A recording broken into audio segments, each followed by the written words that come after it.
Not is an adjective to describe interest. Okay. Right? So it's a level of interest. So if someone says they're not I have, interested, on a then scale from 0 to 10, what interest level do you have? None. That is a level. right? Okay, and then 1, 2, 3, 4, 5. You with me? A few minutes ago, he didn't know he didn't know he had no interest. At least I'm on it. You see what I'm saying? You get it? I think this summarizes what I said earlier. I think Grant's goal is to have everyone knows who he is. So his idea of sales is a person exists on the scale of interest or they do not know who he is. To him, those are the two polar opposites. So that's what bothers me yeah. about doing that. Yeah. Well, then they're not trained. Because they shouldn't be having casual conversations. We shouldn't be talking about the weather and sports and Right, politics. but in the absence of 24/7 supervision, that's what salespeople do. They do. Well, there should be 24 hours. There should be 24/7 supervision. They should be. The phone calls should be recorded. The manager should know exactly what they opened with. But in the real world, though, that's not. Here's the In thing. my real world, it's possible. I know, but in your real world, maybe it's not. But in your In real my world, real- everybody's using drugs. So in my real world, fucking nobody's using drugs, and you're going to set the intention. Hey, I'm calling because I want to get you on this program. That's the reason I'm calling you. Have you noticed that whenever the conversation is around sales, Grant is very defensive and his tone indicates that he's never interested in agreeing with Jordan. He disagrees with Jordan on some things in various parts of this conversation, but he's joking and laughing typically. This time he makes a very personal attack at Jordan that was completely uncalled for. Again, I think Grant is trying really hard to be the alpha in the room and prove to Jordan how amazing Grant is. And it just isn't working in my eyes. Okay, so I'm with Grant Cardone. Let me understand. I understand. Yeah, hang on a second. No one's having ineffective conversations in your ever. Or any company you train. Have you noticed how confident Jordan is? Very stern in his speech, and he's talking over Grant, but it doesn't feel rude. Also, did you notice his tone of voice in his question? He sounds inquisitive, but underlying the words is a very challenging question. No, I didn't say that. Okay. I said in my real world, where we work, where in Miami, when those guys are on the phone, every one of those calls are recorded. Right? This is very subtle. Grant stumbles over some words and doesn't have the same tonality in his voice. This is hard to pick up in the first time through. And everyone's listened to by QC people, every single one.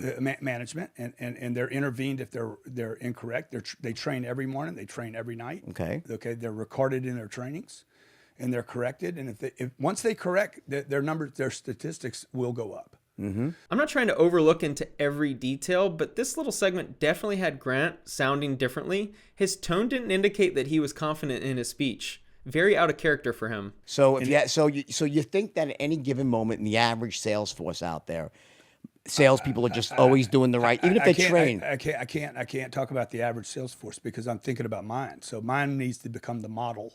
Right. I got guys selling on the phone. This is yet another big moment of this conversation. What does Jordan do? He trains people in sales, he gives seminars, he creates products. Just like Grant, right? But what's interesting about this piece is I think Jordan's experience as a sales trainer is starting to show, as he clearly is interested in figuring out what Grant does for the average customer. This is very common for someone who would be a sales trainer. Surely Grant deals with average customers, but his response again is very strange as he only wants to focus on his sales force. Kind of another form of deflection. What do you guys think? Right. But listen, in all due respect, buddy, I've trained millions of salespeople. Millions. And I have. And I just know, and I've trained all types. And I know that. How'd you train them, though? What? How'd you train them? Doesn't matter. The From points stage? Yeah, it matters. It matters. No, it because doesn't it matter. matters whether it works or not. I've trained in my own business and from stage and as a consultant. The point is that my opinion is human beings are human beings, and people, the average salesperson. There was one word that was used that I found very intriguing. Up to this point, Jordan has been very respectful of Grant, has given him plenty of time to speak, and hasn't been rude at all. But he used the word buddy. And this word is generally used in two ways, especially in a conversation or debate like this. It can be used, one, in a friendly way to indicate that you are talking to a friend, or it can be used in a condescending way to indicate you are trying to put someone essentially in their place. I'll let you guess which form of the word buddy Jordan is using here. Also, his calm demeanor shows that he's in way more control than Grant. There was also a moment where Jordan closed his eyes for a split second. Not sure if you caught it. It was a little longer than normal. It seems like he's starting to get a little agitated, and maybe Jordan's reached the boiling point with Grant where he's ready to start calling him out. Average company, right? So you get salespeople, they speak to I would quit unqualified. talking about average companies if I were you. I don't know why when you you keep train- going back to because- average. because Who wants to be average? Why are Dude. you guys studying average people? Dude, I'm talking about, because if you're training, if you're a sales, I'm talking to you as a sales trainer, not as your own company. You're going into companies as an average I think, out Jordan, there, that's buddy. The problem, though. You can hear Jordan starting to get a little annoyed. He says to Grant, dude, like reel it in. This is also the first sighting of Mr. 10X Grant Cardone with the chest puffing. But dude, Because you're not running the business. Dude, I've trained millions of salespeople, and in the real world of practical sales training, there are certain things you see again and again at the average company. They're all over the world. Salespeople have typical habits, right? Would you agree with that or no? You don't think there's typical habits salespeople have? I don't think it's about salespeople. Jordan is clearly the one with more experience here. He's so good at asking challenging questions, and he has another one here. Let's see how Grant responds. I think it's about people. Not about salespeople. Okay. No, what's it got to do with sales? About training. You train salespeople, don't you? I train people. You train right? people. And that's one of our Who was- businesses, right? Jordan is just way too skilled for Grant. Did you notice Grant's facial expressions? He looks so lost, and Jordan kept on the attack. You're doing a deal for $100 million. All right, wait. You're There- telling you like more. Let's talk real estate, right? No. Let's not leave that. Okay, you can't. Jordan is really good at asking questions off script in the moment. This is not something that's easy to do. He's picked up on Grant being a lot more comfortable talking real estate than sales, and so he asks a very direct question. That's $100 million worth of deals. That you can't trick a guy into that. I can't cross my legs and think, okay, that's going to get You the keep deal. using the word trick, though. Like, what do you mean trick? I'm confused when you make trick. There's no gimmick, bro. This is what your viewer needs to see. it's not like, trick. There's no trick. Is there There's no- strategy? The strategy is to have a full pipeline. Jordan is so good at asking pressing questions. Did you notice how quickly he attacks with very critical questions? Give the money to you and invest it because you just do better than they will. Is that probably their best bet? Or to do it themselves? What do you think? I would. Seriously. Well, oh, totally. And I need a scale. I need some scale to be in a great place. Like I could talk about real estate forever, dude. Like I could tell it's your yeah. passion for sure. Because you see, because it's real.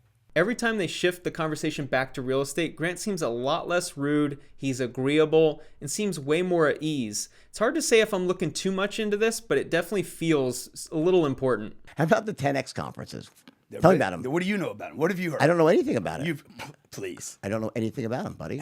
How do you know? How do you know to ask about the 10X? I see it advertised online, and I know that you did. I know. Here's what I know. I know some guy. Did you hit my website? No. Did you notice the second use of the word buddy by Mr. Jordan? I think that's his tell of when he's getting agitated.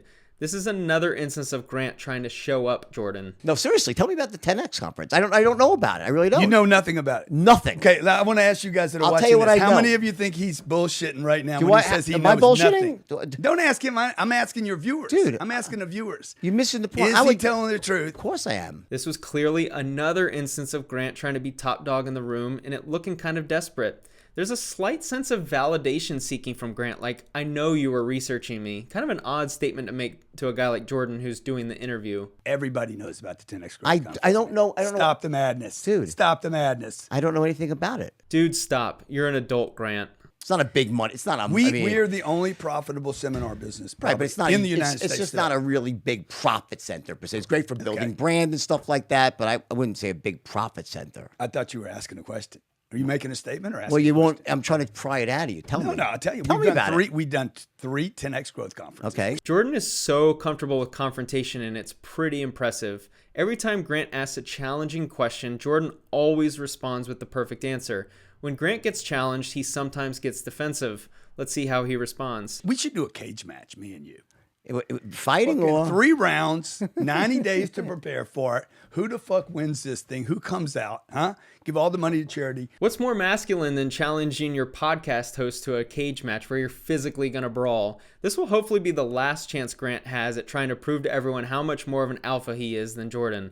One idea I had is that Jordan was extremely humbled by the jail time, and then essentially everyone found out his dirty business about his criminal past from the popularity of Wolf of Wall Street and how mainstream that became.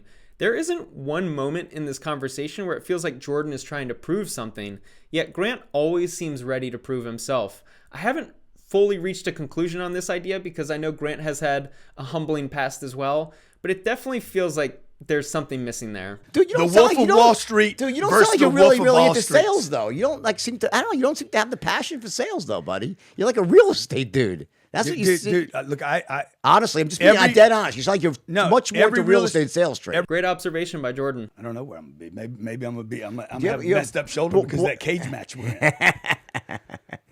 You didn't want to get in the cage with me, pal. You don't think? I don't think so. Would you? I could not summarize this conversation any better, Jordan. Jordan just simply outclassed Grant in every way. Jordan Belfort was thoroughly impressive in this debate. I've seen a couple of his podcasts, this one obviously a few times to research for this project. But man, in the moment, the amount of questions he can ask, and he just is always in attack mode, and it seems so effortless. That is why he is so good at sales. You can see his experience through and through. Now, side note, this is not a complete knock on Grant Cardone. He has decades of experience in sales. There's no doubt that he knows what he's doing with sales. Additionally, he has sold himself and his brand. Cardone Capital has blown up. He has a lot of investors, people believing in him. He also sells a lot of products to Cardone University. So before you blast Grant, understand that he's actually very good at sales, and there's many ways to be good at sales. Now, you could argue that most of his sales success comes from the 10X Grant Cardone, this big marketing hero, and the marketing is really what sells his products. That's totally okay to have that critique. But at the end of the day, he still sells a lot. He makes a boatload of money from selling his products. So I don't think it's fair to look at Grant and say, you know, he doesn't know what he's doing. But it's pretty clear that in this one conversation between Jordan Belfort and Grant Cardone, that Jordan completely outclassed him. I think Jordan is excellent on the technicality of sales. And this might have been, I'm not going to say it's a full conclusion, but this might have been a chance to kind of analyze Grant and really question his ability to talk about the technicality of sales. Maybe he's been too out of touch. Maybe it's been too long since he's really trained anyone, even though he still likes to kind of promote himself as the top sales dog. I think this clearly went to Jordan. And remember that styles make fights. The same happens with debates. This was not a good match for Grant, as he's like most internet marketers where they get put in similar conversations time and time again. But this one was clearly different because very few people in the world and very few people who get the opportunity to talk to Grant on camera the way Jordan just did have that kind of experience that Jordan has. Very few people can ask the questions he did, and that's what put Grant on his heels and I think made him get defensive throughout the conversation. Jordan was just flat out impressive. If you want to see how someone interviews and see how someone asks really, really pressing, inquisitive, and great questions, rewatch this conversation, the original video between Grant and Jordan. You can learn a lot from Jordan. Very, very impressed. Thanks so much for watching. As with all these episodes, I hope it's educational, hope it's entertaining, but most importantly, I hope you're able to take a few things away from it to better your life.